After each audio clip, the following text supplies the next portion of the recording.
valendo? Vou esperar dar um... Me avisa. Bom, vai começar então a nossa primeira matéria da nossa página, o projeto Mangue Livre, que é um projeto para falar sobre a cidade, sobre uma cidade diferente da que é vendida tradicionalmente para o joinvilense. Uma cidade que não é a cidade das flores, da dança, das bicicletas, mas é uma cidade que tem desigualdade social, que tem diversos problemas e também uma produção muito forte também de pessoas muito boas daqui, que tem uma produção acadêmica, cultural, intelectual e que pode falar muita coisa legal da cidade. Uma dessas pessoas está aqui comigo, que é o Charles Henrique Bosco, que é sociólogo, né? E é um especialista na cidade de Joinville e na formação da cidade de Joinville. O Charles, uma das coisas que ele discute muito é a especulação imobiliária. A gente está numa rua simbólica aqui da especulação imobiliária em Joinville, que é a rua Max Colin. Uma rua com muito terreno baldio, com prédios vazios, onde o preço do aluguel é muito caro, que é uma região muito nobre. Então a gente vai conversar um pouco, bater um papo aqui nessa rua sobre como funciona esse processo, né?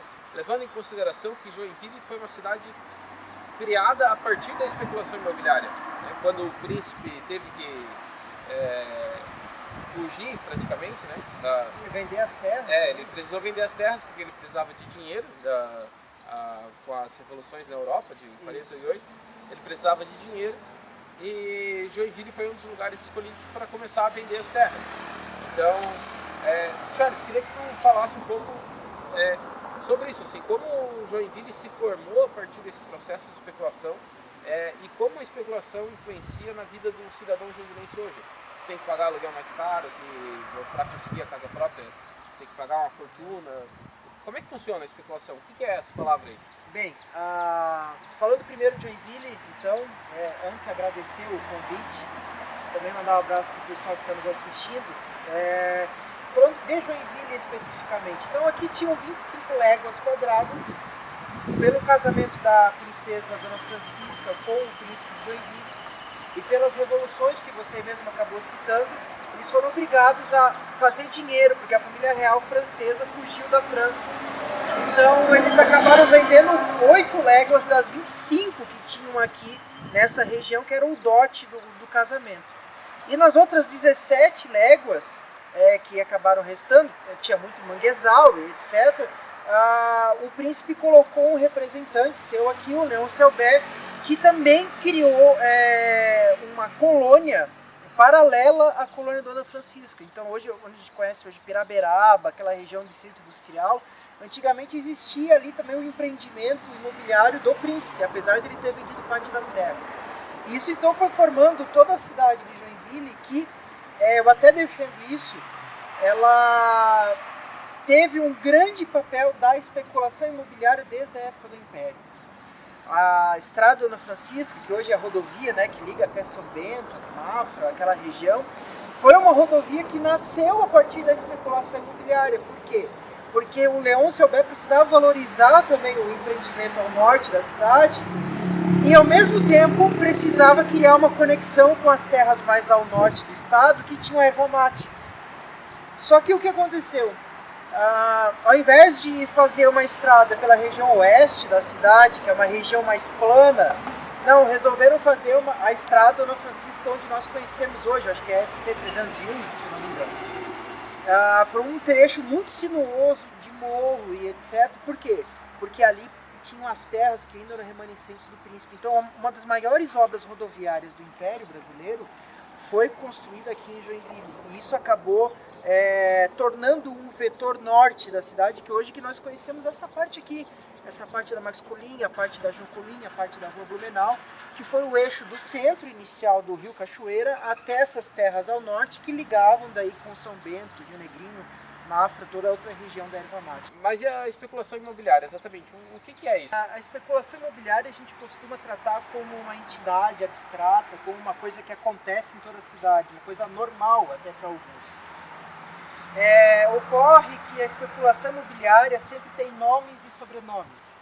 Tem os agentes, que nós costumamos dizer na academia, né, principalmente os urbanistas costumam dizer, são os agentes reprodutores do espaço urbano. São os agentes que fazem e refazem a cidade. Quem são esses agentes? Por exemplo, nós todos consumimos moradia, então nós somos um tipo de agente reprodutor. Tem um industrial, o dono de uma indústria que precisa de grandes glebas de terra para poder instalar a sua indústria. Um shopping center, né? O que aconteceu em Joinville com o Shopping Miller, por exemplo, foi muito claro. O shopping se instalou no centro da cidade e remodelou totalmente o centro. As empreiteiras, as incorporadoras, as imobiliárias, né, que fazem a transação de compra e venda, ou seja, são mais de 20 grupos sociais e econômicos diferentes que fazem e refazem a cidade. E essa dinâmica entre esses grupos é que forma o que a gente costuma dizer então como especulação imobiliária. Qual vetor da cidade é mais interessante para determinado grupo ou para outros grupos? Qual setor da cidade que tem mais valorização, que tem mais infraestrutura? E isso vai sempre estar coligado com decisões políticas. Por exemplo, se você tem uma região da cidade que tem melhor infraestrutura, que tem acesso rápido ao centro, com avenidas, com pontes, viadutos, etc., ou seja, uma infraestrutura além do normal das outras regiões da cidade, essa região vai ser mais valorizada. Então os aluguéis vão ser mais altos, os preços dos imóveis vão ser mais altos, vai ter mais comércio, vai ter mais equipamento público, ou seja, a cidade vai ser um pouco mais dinâmica naquela região. Eu queria dar uma volta aqui com o Charles na rua Matos Colim, que acho que é uma rua bem simbólica do que a gente está tentando dizer, assim, pelos terrenos vazios, pelos imóveis vazios. Então vamos dar essa voltinha com a gente e aí a gente vai conversando um pouco mais sobre o assunto. Okay.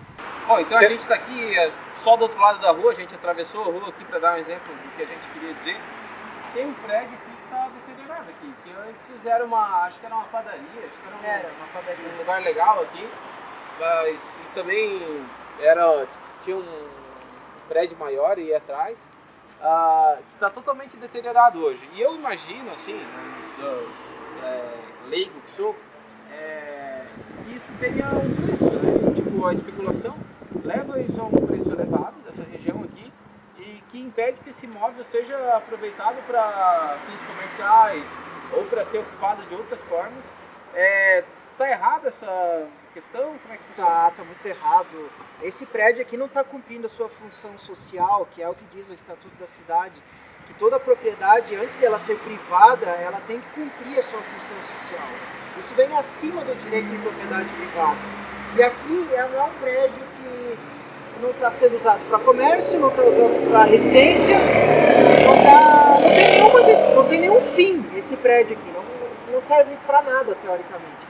Ele serve para quê? Para manter um certo valor, uma certa reserva monetária, porque isso aqui custa bastante. É um terreno com uma grande área, uma região de ótima infraestrutura.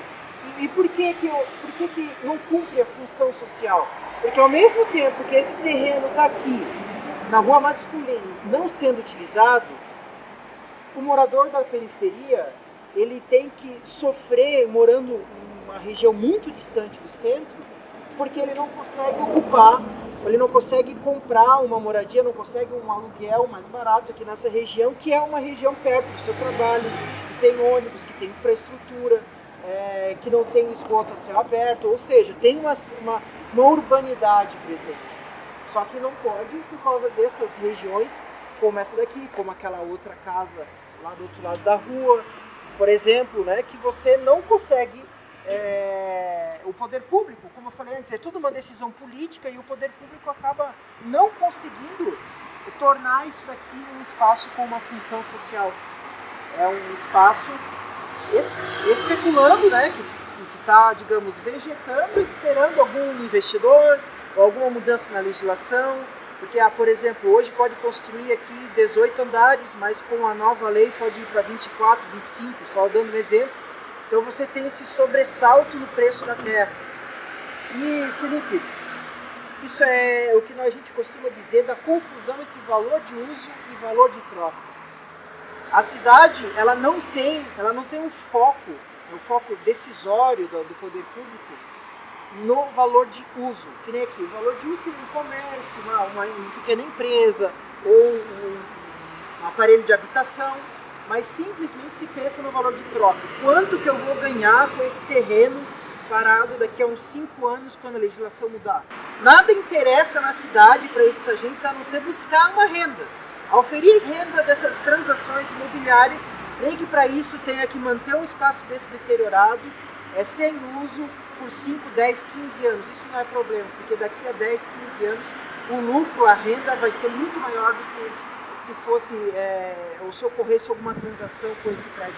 Se não existisse isso daqui, eu diria para você, a cidade de Joinville teria uns 40% a menos de área urbana, ela seria muito mais condensada, não teria tanto problema de investimento em luz, água, saneamento nas periferias, transporte coletivo, e os espaços teriam uma dinâmica social, urbana maior. Então a gente vê aqui uma área, os carros estão passando, mas a gente vê poucas pessoas andando aqui, porque os espaços não são conectados. E isso daqui, querendo ou não, forma uma barreira urbana, uma barreira porque você não consegue acessar. Então você tem que ir sempre mais longe, sempre mais longe, sempre mais longe. E se a gente for ver Joinville de ponta a ponta, são 50 quilômetros. Você não consegue ter uma qualidade de vida numa cidade com 50 quilômetros de ponta a ponta. Isso acontece por causa desses vazios, dessas reservas que ficam na cidade, principalmente nas áreas mais nobres, como aqui na Rua Marcos Cunha. Aí gera uma quebra, porque aqui na esquina você já não tem ocupação, você tem esse terreno aqui que com certeza está esperando uma valorização, uma especulação, um investidor. Depois lá no outro você também tem uma quebra, porque é mais um terreno sem ser ocupado. E assim você chega a uns 80, quase 100 metros, quase meia quadra, sem nenhum tipo de ocupação. Bom, Charles, eu fiz questão que a gente viesse aqui nessa rua, que é uma área nobre da cidade, mas a gente podia estar tendo esse papo na periferia da cidade, lá no Morro do Amaral, lá no Panágua, lá no Jardim Paraíso, Vila Nova, porque esse efeito da especulação imobiliária ele tem um efeito aqui na área nobre e que arrebenta do lado mais fraco, né? Onde empurrando a cidade para as periferias, onde não tem o serviço público. Isso. Além de empurrar para as periferias, né, que faz com que a pessoa more longe do local de trabalho, more longe da praça, more longe do parque, da prefeitura, dos serviços públicos, ou seja, da cidade, aquela cidade que aparece no jornal, né, a cidade oficial. Também nós encontramos o mesmo movimento dos agentes reprodutores do espaço urbano, porque ao invés de pegar esse terreno aqui ou aquele terreno lá para construir apartamentos de luxo, você vai ver áreas muito maiores sendo colocadas em reserva para você fazer loteamento. E esses loteamentos, como já são, que nem dizia o geógrafo Milton Santos, né, já que eles são exilados, estão no exílio da periferia, você coloca cada vez mais gente junto na periferia. Enquanto que aqui você vai ter 1, 2, 3 apartamentos por andares, na periferia você vai ter no mesmo espaço 5, 6, 7 famílias. É muito mais gente morando segregada, morando na periferia. Então o que a gente encontra aqui, Felipe, até é muito comum na periferia, só que com intenção diferente. Mas visando também oferir renda a partir da especulação imobiliária, a partir da reserva de terra. E a gente entende então que isso é um problema da cidade, da sociedade joinvilense e do poder público joinvilense. O que a cidade pode fazer, o que as pessoas dessa cidade podem fazer para combater essa especulação, para tornar a cidade de fato mais democrática? Bem, eu creio que para nós fazermos uma cidade diferente, nós devemos cobrar do poder público a participação social, ou a possibilidade de participação, por um lado. Acontece também que essa participação, por muitas vezes, ela é estéril, as pessoas não entendem, porque você vai falar de zoneamento, vai falar de planejamento urbano, tem lá os R2A, os R2B, os códigos, o zoneamento, taxa de ocupação, ou seja, é um urbanês, é uma linguagem difícil de você conseguir acessar. Isso gera uma discrepância na participação, porque quem vai participar são os advogados, são os lobistas, são os empreiteiros, são os pequenos construtores, são os agentes imobiliários da cidade, porque eles entendem nesse assunto. O poder público não consegue tornar a gestão democrática da cidade uma coisa ampla, uma coisa para todos, faz com que na hora da decisão, a decisão seja tomada não em prol da população, mas sempre em prol desses agentes que eu venho falando desde o começo. E o que seria, então, além da cobrança por participação, o que seria o ideal? O poder público aplicar algumas coisas do Estatuto da Cidade, como o IPTU progressivo, para esses terrenos que a gente está vendo aqui, dentro de 5 anos, você aumentando o IPTU, e se mesmo assim o dono do terreno não traz um uso, não precisa ser social, mas um uso, que seja um comércio, uma indústria, ou seja, que o zoneamento permita, se ele não fizer nada disso, o poder público pode tomar esse terreno e ali fazer alguma coisa para a sociedade. As pessoas, elas não são motivadas a participar disso. E acaba tornando a cidade palco de especulação. Por exemplo, 40 pessoas da cidade, elas detêm basicamente 10% do total da área urbana. E uma pessoa sozinha é metade das outras 39. E as pessoas, elas não têm acesso a esse tipo de informação. Até é interessante esse projeto para mostrar esses números, para mostrar essas verdades, que é uma verdade que não aparece no jornal, é uma verdade que não aparece na TV, é uma verdade que as pessoas tendem a não acreditar, mesmo sendo mostradas, porque elas pensam que a cidade é para ser esse negócio de expansão, quando na verdade nós temos que pensar a cidade como algo de desenvolvimento. Uma cidade justa, uma cidade igualitária, uma cidade onde todos possam ter as mesmas oportunidades. Nós temos um arcabouço que é modelo lá fora, só que não é aplicado por vontade política, por decisões políticas. Pegar o primeiro discurso, os primeiros discursos do prefeito reeleito dele, eu quero fazer 3 pontes na cidade. E fazer uma ponte é uma obra muito custosa, é uma obra muito cara. E no plano de mobilidade não está a ponte como prioridade. Só para te trazer um exemplo. No plano diretor não tem lá como objetivo expandir a área urbana. Mas se você ver as discussões, sempre vai ter gente querendo expandir a área urbana. IPTU progressivo para acabar com esses problemas que a gente viu aqui na Nova Escolinha. Também a curto prazo a gente não tem isso no horizonte.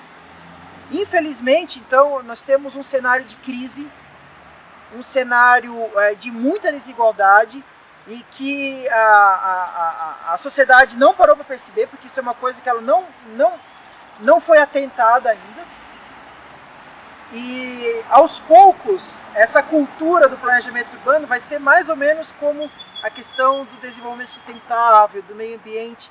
As pessoas vão começar a participar aos poucos, mas até nós chegarmos a esse nível ideal, a cidade vai ser uma cidade muito mais segregada do que já é hoje, muito mais injusta do que já é hoje, e uma cidade muito mais irreal do que ela é hoje. Irreal no sentido de poucos aproveitam e muitos acabam se sujeitando a esse modelo de 1 hora, 1h30 de ônibus cada trajeto, morar longe do local de trabalho, não ter escola perto para o filho estudar e assim por diante.